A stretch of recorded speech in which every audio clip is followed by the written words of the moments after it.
Hey everyone, good to see you again. So, there are some really important Social Security changes coming in 2026, and honestly, some of them are going to affect millions of seniors, people with disabilities, and even folks who are still working and paying into the system. And here's something a lot of people don't realize yet. Some of these updates might actually shrink your monthly check or delay your benefits if you don't prepare early. But there are also opportunities here, new rules, new thresholds, and some benefits that could help certain groups more than others. So if you want to stay ahead of what's changing and protect your benefits, you'll definitely want to stick around because I'll walk you through everything you need to know. Now, let's start with the big headline. The Social Security Administration just confirmed that the 2026 Cost of Living Adjustment, or COLA, will be 2.8%. At first glance, that might sound okay. An increase is an increase, right? But when you look closer, it's not exactly the relief people were hoping for. To put it in perspective, the 2023 COLA was 8.7%, one of the biggest jumps in over 40 years. Then it dropped to 2.5% in 2025. And now it's inching up just a bit to 2.8%. For the average retiree, that works out to about $56 more per month, bringing the average benefit to roughly $2,271 for individuals and $3,281 for couples. But here's the catch. Medicare premiums are also going up. The standard Part B premium is expected to rise to about $226.50 a month, up from $185 this year. So, if you do the math, that 2.8% COLA increase might look more like a $34 boost after Medicare takes its share. And that's where a lot of frustration comes from. People see their Social Security check go up a little, but their healthcare costs, rent, and groceries go up a lot more. One retiree I spoke to put it perfectly. She said, "It feels like every year I gain a little and then lose it right back to inflation." And she's not wrong. Even modest inflation eats away at fixed income faster than most realize. So, what does this mean for you? Well, if you rely on Social Security for most or all of your income, you want to plan carefully for that extra money because chances are it won't stretch far once Medicare and daily living costs catch up. Now, another big shift that's officially happening in 2026, the full retirement age is hitting 67. This has been rolling out slowly for decades, but 2026 marks the first year it's fully in effect for everyone born in 1960 or later. That means 67 is now the earliest age to claim your full benefit without any reduction. And I get it, a lot of people are frustrated by this. If you've worked hard all your life, especially in jobs that take a physical toll, waiting until 67 can feel unfair. If you retire earlier at 62, for example, your benefits will be permanently reduced, roughly 30% lower than if you'd waited until full retirement age. But here's the flip side. If you wait even longer, up to age 70, your benefit goes up about 8% per year. So, yeah, there's a bit of a trade-off here. The system is built to reward people who can afford to wait, but not everyone can. And that's something policymakers have been debating for years, whether the rules should better reflect people who can't just delay retirement. Now, let's talk about another update, the earnings test. If you're working and collecting Social Security before your full retirement age, there's a limit to how much you can earn before your benefits get temporarily reduced. In 2025, that limit was $23,400. In 2026, it's going up to $24,480. So, if you make more than that, the SSA will withhold $1 in benefits for every $2 you earn above the limit. And if you're turning full retirement age in 2026, your threshold jumps to $65,160. For every $3 you earn above that, you'll lose $1 in benefits until you hit your birthday month. After that, there's no limit at all. You can earn as much as you want without losing a cent of Social Security. This change might not sound huge, but it's part of a broader trend. More and more Americans are continuing to work past traditional retirement age, some because they love what they do, others because they simply have to.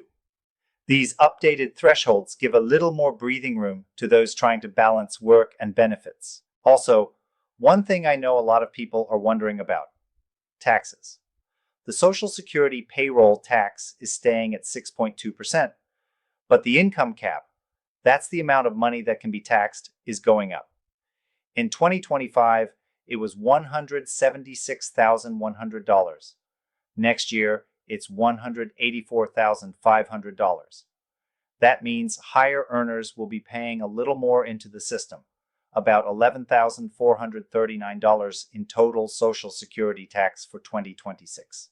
Some people argue that's fair because it helps strengthen the system, while others say it's just another hit on middle-class earners inching into higher brackets. But either way, it's part of how the SSA keeps up with inflation.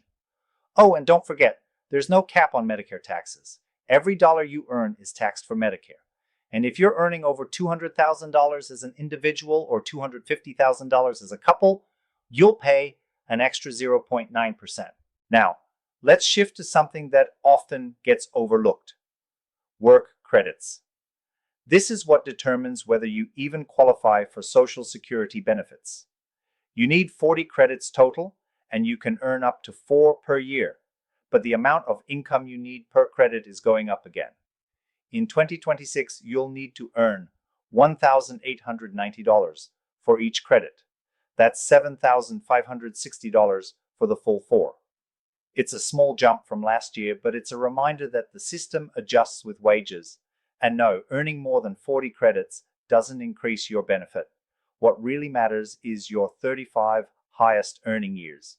So if you're still in the workforce, every year of higher income helps raise your future benefit.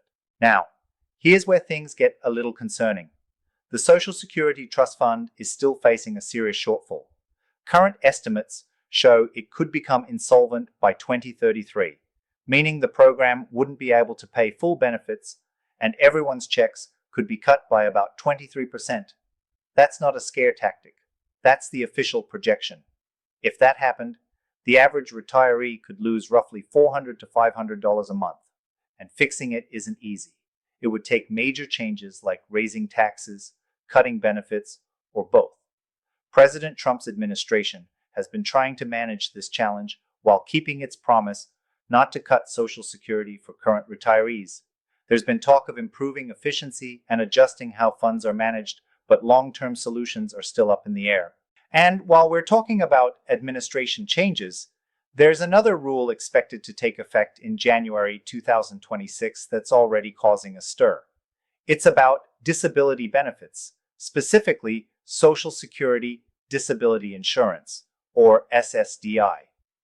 The proposed rule would make it harder for some applicants, especially older workers, to qualify. Right now, around 33% of SSDI applicants are approved, and only about 23% on their first try.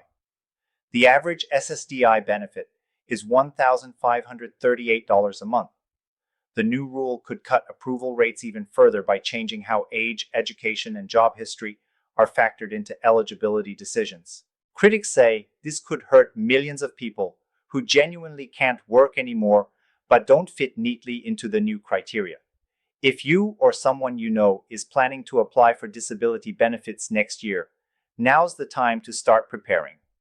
Gather your medical documentation, keep detailed records, and if possible, consult a Social Security advocate or attorney. Sometimes, just having someone experienced on your side makes a huge difference, especially since appeals can take months. And while all this is happening, there's still the question on a lot of people's minds. What about that $2,000 stimulus President Trump mentioned? He said he wants to use tariff revenue to fund Americans, including seniors on Social Security and disability. All of these updates might feel like a lot to take in, but here's the takeaway.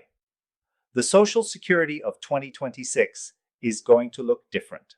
Some changes are routine, some are overdue, and others could hit certain groups harder than others.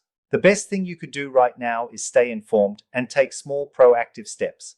Check your benefit statement, update your direct deposit, and if you're approaching retirement, talk to someone who can help you plan around these new rules. So what do you think? Do you feel like these changes are fair, or do they make things harder for regular people? Let me know in the comments. I really want to hear your thoughts because everyone's experience is different. And hey, if you found this helpful, please take a second to hit the like button and subscribe. It really helps more people see this kind of information, and it tells me you want to see more videos that break down these updates in plain, simple terms. Thanks for being here. Take care of yourself, and as always, I'll see you in the next one.